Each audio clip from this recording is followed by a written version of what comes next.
আজকে আমি একটা নিরামিষ সোয়াবিন তৈরি করছি। তার জন্য সোয়াবিন আর আলুটা খুব ভালো করে সিদ্ধ করে নিয়েছি। সিদ্ধ করে তারপরে নুন আর হলুদ দিয়ে ভেজেও নিয়েছি।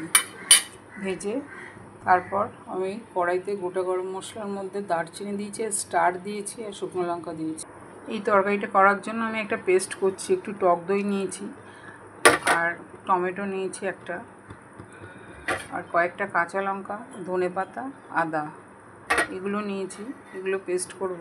এর সাথে আর যে গুঁড়ো মশলাগুলো দেবো সেগুলোও একসাথে পেস্ট করে নিচ্ছি।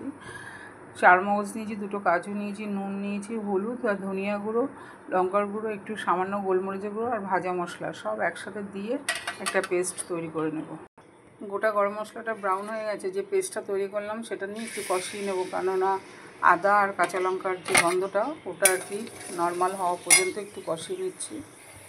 মশলাটা কিছুক্ষণ কষানোর পর আমি ভেজে রাখা সয়াবিন আর আলুগুলো দিয়ে আরেকটু সময় রান্না করে নেব।